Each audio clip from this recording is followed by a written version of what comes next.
Dalam nama Bapa dan Putera dan Roh Kudus. Amin. Ya Allah, dalam penampakan kemuliaan Putra Tunggal-Mu, Engkau mengukuhkan misteri iman dengan kesaksian Musa dan Elia. Secara mengagumkan, Engkau juga memaklumkan martabat kami sebagai anak-anak angkat-Mu yang terkasih. Semoga kami, yang mendengarkan suara Putra-Mu terkasih, menjadi ahli waris yang sah bersamanya, yang hidup dan berkuasa, bersama dengan Dikau dalam persatuan Roh Kudus, Allah, sepanjang segala masa. Amin. Pakaiannya putih seperti salju. Aku, Daniel, melihat tahta-tahta dipasang, lalu duduklah yang lanjut usianya. Pakaiannya putih seperti salju, dan rambutnya bersih seperti bulu domba. Tahtanya dari nyala api, roda-rodanya dari api yang berkobar-kobar. Suatu sungai api timbul dan mengalir dari hadapannya. Beribu-ribu melayani dia, beratus-ratus ribu berdiri di hadapannya. Lalu duduklah majelis pengadilan dan dibukalah kitab-kitab. Aku terus melihat dalam penglihatan itu, tampak dari langit bersama awan gemawan seorang serupa anak manusia. Ia menghadap Dia yang lanjut usianya itu, dan ia dihantar ke hadapannya.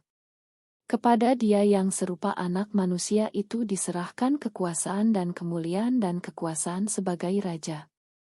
Maka segala bangsa, suku dan bahasa mengabdi kepadanya. Kekuasaannya kekal adanya, dan kerajaannya tidak akan binasa. Demikianlah sabda Tuhan. Syukur kepada Allah. Ketika sedang berdoa, berubahlah rupa wajah Yesus. Sekali peristiwa Yesus membawa Petrus, Yohanes dan Yakobus, lalu naik ke atas gunung untuk berdoa. Ketika sedang berdoa, wajah Yesus berubah, dan pakaiannya menjadi putih berkilau-kilauan. Dan tampaklah dua orang berbicara dengan Dia, yaitu Musa dan Elia. Keduanya menampakkan diri dalam kemuliaan, dan berbicara tentang tujuan kepergian Yesus yang akan digenapinya di Yerusalem. Sementara itu Petrus dan teman-temannya telah tertidur, dan ketika terbangun, mereka melihat Yesus dalam kemuliaannya, juga kedua orang yang berdiri di dekat Yesus itu. Dan ketika kedua orang itu hendak meninggalkan Yesus, Petrus berkata kepada Yesus, "Guru, betapa bahagianya kami berada di tempat ini. Baiklah, kami dirikan sekarang 3 kemah, 1 untuk Engkau, 1 untuk Musa dan 1 untuk Elia." Tetapi Petrus tidak tahu apa yang dikatakannya itu. Sementara Petrus berkata demikian, datanglah awan menaungi mereka. Dan ketika masuk ke dalam awan itu, takutlah mereka. Maka terdengarlah suara dari dalam awan itu, yang berkata, "Inilah anakku yang kupilih, dengarkanlah dia." Ketika suara itu terdengar, nampaklah Yesus tinggal seorang diri.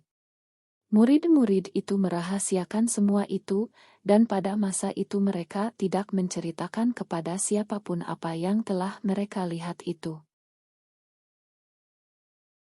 Pada hari ini, kita merayakan pesta kemuliaan Tuhan. Peristiwa itu terjadi ketika Yesus sedang berdoa di atas gunung. Wajah Yesus berubah, pakaiannya berkilau-kilauan, dan tampak juga Nabi Musa dan Elia. Pada hari yang penuh kegembiraan dan keagungan ini, iman kita semakin diteguhkan bahwa Yesus adalah Anak Allah dan kita juga disadarkan bahwa doa sebagai sarana kita untuk berkomunikasi dengan Tuhan mampu membawa perubahan dalam hidup kita. Pada hari ini, kita merayakan pesta kemuliaan Tuhan. Peristiwa itu terjadi ketika Yesus sedang berdoa di atas gunung. Wajah Yesus berubah, pakaiannya berkilau-kilauan, dan tampak juga Nabi Musa dan Elia. Pada hari yang penuh kegembiraan dan keagungan ini, iman kita semakin diteguhkan bahwa Yesus adalah Anak Allah dan kita juga disadarkan bahwa doa sebagai sarana kita untuk berkomunikasi dengan Tuhan mampu membawa perubahan dalam hidup kita. Kita mensyukuri hal-hal baik yang kita miliki dan menyesali serta ingin mengubah hal-hal yang buruk dalam diri kita. Doa akan membuat hidup kita selalu berubah ke arah yang lebih. Jika hal ini yang terjadi, maka sebagai orang beriman kita juga akan mengalami kemuliaan. Artinya dengan doa, hidup kita akan semakin berkenan di hadapan Allah, kehadiran kita bisa menjadi berkat bagi sesama, dan kita bisa turut membangun hidup bersama yang lebih baik. Doa membuat kita selalu bersyukur. Orang yang tidak bersyukur pasti tidak berdoa.